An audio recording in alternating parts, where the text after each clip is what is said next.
इस कहानी की लेखिका है सोनिया सैनी। 2 दिन बाद एक मुस्लिम तंत्र मंत्र वाला मिला।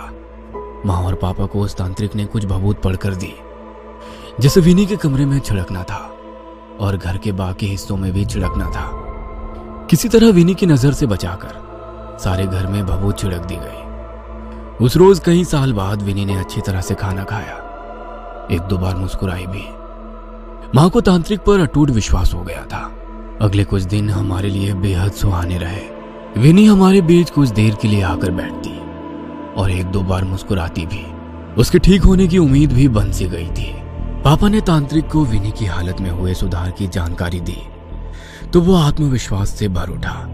अगले दिन उसने हवेली में आकर पूरे घर को बाधा मुक्त करने का आश्वासन दिया। माँ ने तांत्रिक के कहे अनुसार सारा सामान पहले ही तैयार कर दिया था। तय समय पर वो हवेली पहुंचा। तंत्र की सारी तैयारी करने के बाद ओझा ने विनी को बुलाने का आदेश दिया।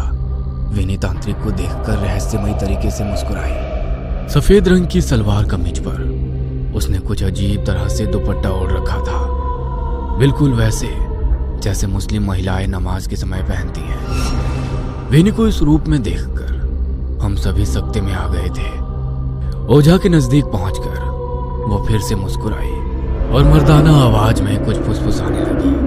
देखते ही देखते ओझा वहीं जमीन पर गिर पड़ा। हम सभी का डर के मारे खून जमा जा रहा था। कुछ ही देर में ओझा की आंख पलट गई। उसे देखकर विनी ने जोर से ठहाका लगाया और गुस्से में मां को घूरने लगी। फिर उसने हम सब की तरफ नजर घुमाई और अपने कमरे की ओर जाने लगी। विनी अपने कमरे में चली गई थी। हम सभी अभी भी सन्न थे। किसी तरह पापा ने हिम्मत करके उस ओझा की नब्ज छूकर देखी। पापा के माथे पर पसीने की बूंद छलक आई। मुझे आवाज लगाकर पापा ने जल्दी से गाड़ी निकालने का आदेश दिया। ओझा की टूटती छूटती सी सांसें अभी भी चल रही थी और पापा उसे मरने नहीं देना चाहते थे। अनर्थ की आशंका से पापा के हाथ पांव कांप रहे थे। हम उसे किसी तरह अस्पताल में भर्ती कराकर रात तक घर लौट आए। घर में अजीब किस्म का सन्नाटा पसरा हुआ था। मम्मी, सचिन और सोनी एक ही कमरे में सहमे बैठे थे। घर में सबकी मनःस्थिति को समझते हुए पापा ने बाहर से ही खाना ले लिया था। खाना खाने के बाद कोई भी अपने कमरे में जाने को तैयार नहीं था। किसी तरह सोनी को माँ पापा के पास सुलाकर मैं और सचिन अपने कमरे में लौट आए। समझ नहीं आ रहा था कि इस हवेली को मनहूस कहूं या लकी। इस हवेली में आने के बाद पापा ने बहुत तरक्की की है। भला कोई भूतिया घर भी किसी के लिए शुभ हो सकता है। कहीं विनी को कोई मानसिक परेशानी तो नहीं हो गई जो वो ऐसी हरकतें कर रही है। लेकिन ओझा का उसी समय गिरना, डॉक्टर का कहना कि ओझा को हार्ट अटैक आया था, वो तो किसी को भी हो सकता है। मैं अपनी आंखों से देखे हुए सच को विज्ञान की कसौटी पर रखकर झुठलाने का प्रयास में लगा था। रात के 12 बजे तक सचिन सो गया था, लेकिन मेरी आंखों में नींद नहीं थी। माँ, पापा और सोनी का हाल जानने के लिए मैं उनके कमरे की ओर जाने के लिए निकला तो देखा विनी पापा मम्मी के कमरे के बाहर खड़ी सिसक रही है। उसकी पीठ मेरी ओर थी, लेकिन ध्यान से सुनने पर उसकी कुछ आवाजें टूटे हुए लहजों में मुझ तक पहुंच रही थी। मैं कमरे की ओट में छिपकर सुनने की कोशिश करने लगा। हमारे वालिद और अम्मी को मुआफ कर दो, वो बस हमारी खैरियत चाहते हैं। अल्लाह के लिए उनकी जान बख्श दो, या अल्लाह मदद कर। विनी की आवाज मुझ तक पहुंची। विनी की भाषा सुनकर मेरे पूरे शरीर में अजीब सी झुरझुरी दौड़ गई। मेरे हिंदू परिवार में पली बड़ी बहन कब और कैसे इतनी शफाक उर्दू बोलने लगी, दिमाग काम नहीं कर रहा था। अचानक ही प्यास से मेरा गला सूखने लगा। वो किससे याचना कर रही थी? क्या रहस्य है इस उर्दू का? मैं समझ ही नहीं पा रहा था। अगले कुछ दिन विनी ने अपने कमरे में ही बिताए। तीसरे दिन खाने की टेबल पर बैठते हुए उसने माँ से खीर खाने की फरमाइश की। माँ ने खुशी खुशी उसके लिए खीर बना दी। फिर धीरे धीरे उसकी खाने को लेकर मांग बढ़ती ही गई। कभी वो चाट मांगती तो कभी भटूरे। बस अपना खाना सीधा कमरे में उठाकर ले जाती। उसका पहनावा, रहन सहन सब मुस्लिम महिलाओं की तरह हो गया था। एक रोज माँ को बूढ़ी माँ की याद आई।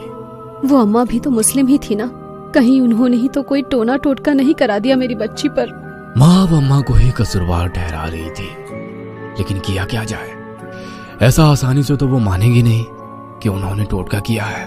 किसी तांत्रिक की ही मदद लेनी पड़ेगी। माँ ने शाम को पापा को अपने दिल की बात बताई।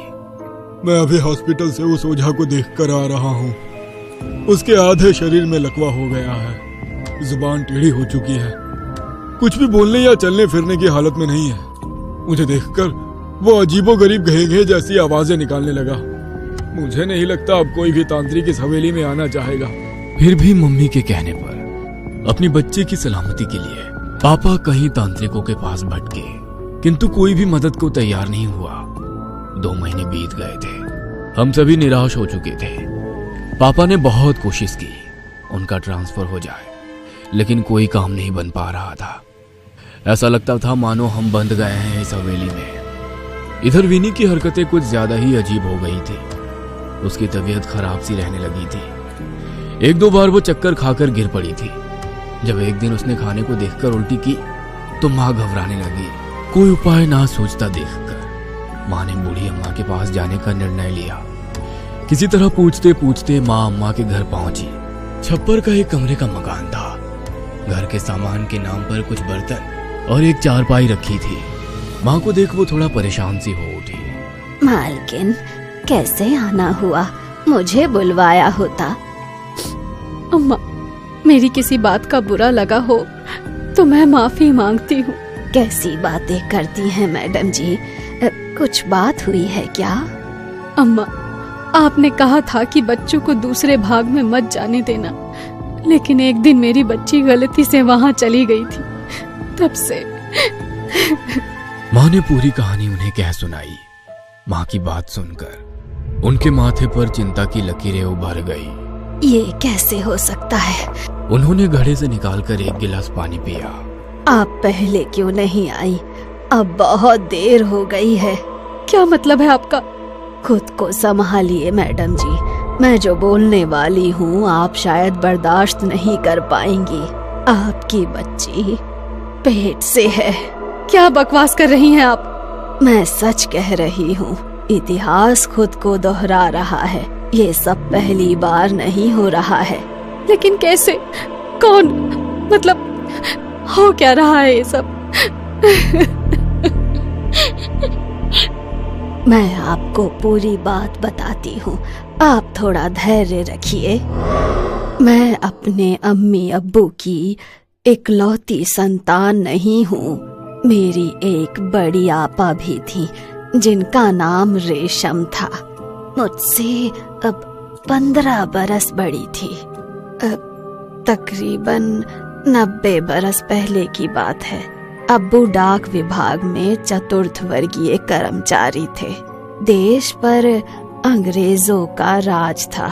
अंग्रेज अफसरों के रुकने और ठहरने के लिए इस आलीशान हवेली को डाक बंगला बना दिया था, जिसकी देखभाल की जिम्मेदारी मेरे अब्बू की थी। अब्बू पूरी ईमानदारी से अपना काम करते थे। मेरे अम्मी अब्बू हवेली के जर्जर हो चुके भाग में जो आखिरी कमरा है वहाँ रहते थे। उस समय ये कमरा ऐसी हालत में नहीं था।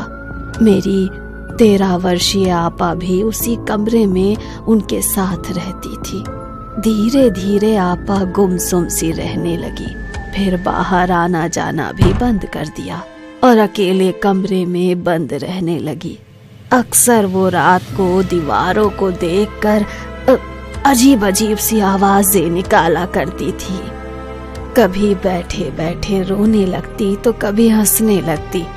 मेरी माँ को आपी के जन्म के बाद कोई बच्चा नहीं हो रहा था। इसी हवेली में आने के 2 साल बाद अम्मी की कोख फिर से हरी हो गई।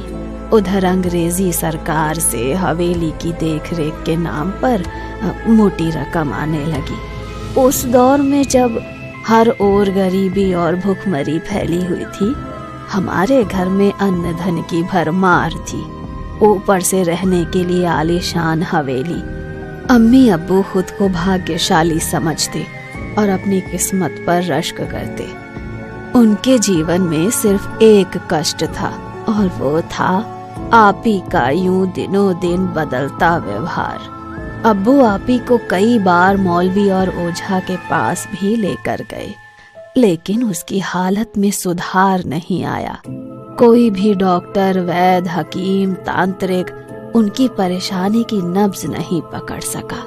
इधर अम्मी अपनी गोद हरी होने की खुशी में फूली नहीं समा रही थी और उधर एक खौफनाक खबर से उनका सामना हुआ। आपी पेट से थी। उस दिन अम्मी को देखने आई दाई ने आपी को देखकर अम्मी के कान में ये बात बताई तो उनको अपने कानों पर विश्वास नहीं हुआ। सारा दिन कमरे में बंद रहने वाली आपी कैसे पेट से हो गई। लोक लाज का भय अम्मी को भीतर तक हिला गया। किसी तरह हिम्मत करके अब्बू को सारी बात बताई तो मानो घर में तूफान आ गया। ये बात कल्पना और विज्ञान से बिल्कुल परे थी। कोई कन्या इस तरह भला कैसे? आपी को बहुत प्यार से पूछा लेकिन उसने कोई जवाब नहीं दिया। अब्बू के गुस्से और मार के सामने भी आपी की जुबान नहीं खुली। कोई और उपाय ना सूझा तो आखिर में गांव के एक बुजुर्ग को अब्बू ने सारी बात बताई। उन चचा ने अब्बू को एक तांत्रिक का पता दिया। अब्बू रेशम आपा का पहना हुआ एक कपड़ा लेकर उस तांत्रिक के पास जा पहुँचे। तांत्रिक ने अब्बू से आपी का कपड़ा लेकर सूंघा और कुछ मंत्र साधना करने लगा। कुछ देर बाद तांत्रिक ने अब्बू को कहा, तुम्हारी बेटी का बचना बहुत मुश्किल है, लेकिन मेरी बेटी को हुआ क्या है और ये सब क्यों हो रहा है? तुम्हारी बेटी पर किसी भूत प्रेत या आत्मा का साया नहीं है। अगर ऐसा होता तो मैं शायद तुम्हारी बेटी को बचा भी लेता। मतलब तुम्हारी बेटी के जिस्म को एक जिन्न ने अपने काबू में कर रखा है। जिन्न बहुत शक्तिशाली होते हैं